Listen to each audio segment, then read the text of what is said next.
Hey guys, this is Nathan and welcome to the Gaming 4. Today in this Unturned map review, we're going to be covering a map called France. Now this map scored 84 out of 100, definitely one of the better ones we've reviewed in a while. So let's start by going over why this map did so well, and then afterwards we'll go over how it could have been improved. So one of the main things that this map did well on is the amount of clothing it provided. There was enough clothing that you could actually wear a lot of it, as well as breaking down any of the extras into healing supplies. Another basic that a lot of maps don't have is a good amount of food, and this map definitely provided you with enough. One note on the types of food that it provided: it would have been nice to see a little bit more drink instead of food, and that's just because this game sort of makes water a little bit more important because you use it up a lot faster, and basic things like sprinting use up more water than it does food. Another thing that this map did really well is that it provided you with a decent amount of valuable melee weapons, all the way from the basics such as hockey sticks and baseball bats to pretty valuable ones such as kitchen knives to even some of the rarer ones such as a chainsaw.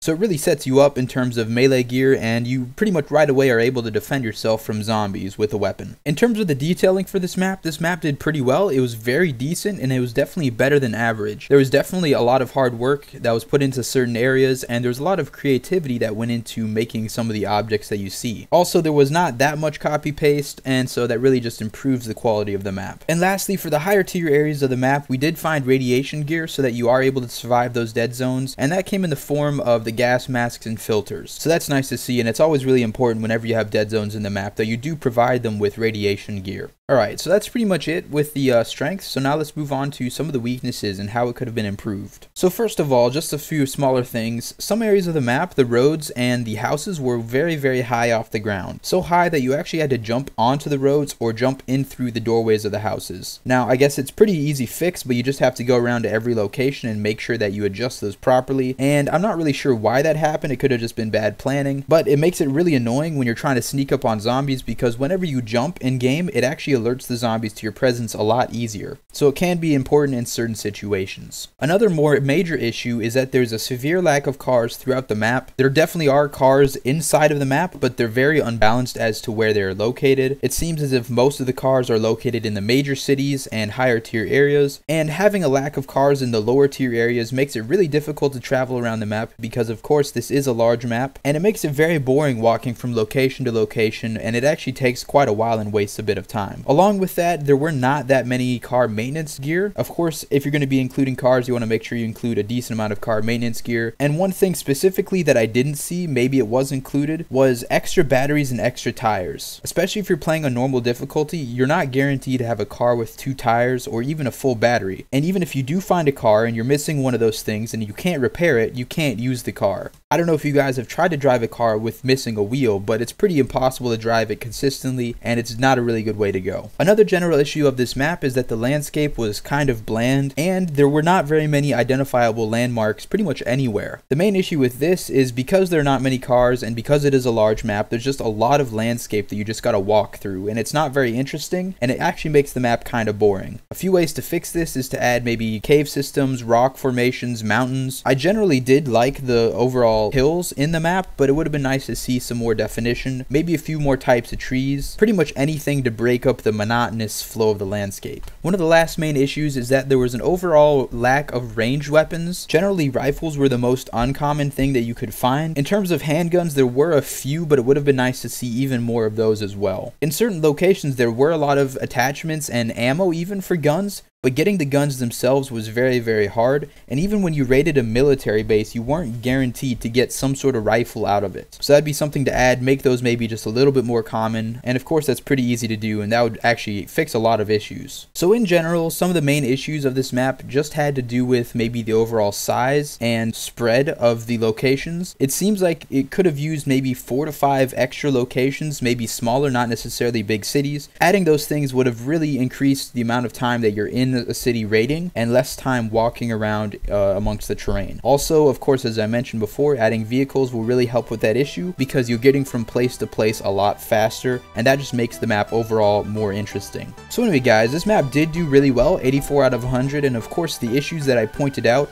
are decently easy to fix. Maybe adding locations is pretty tough, but some of the other stuff is definitely easy to fix. So of course, if you're interested in this map, I will have a link to it in the description. Anyway, thank you guys so much for watching. Please like this video if you enjoyed it, and subscribe if you want to see some more. I will see you all later.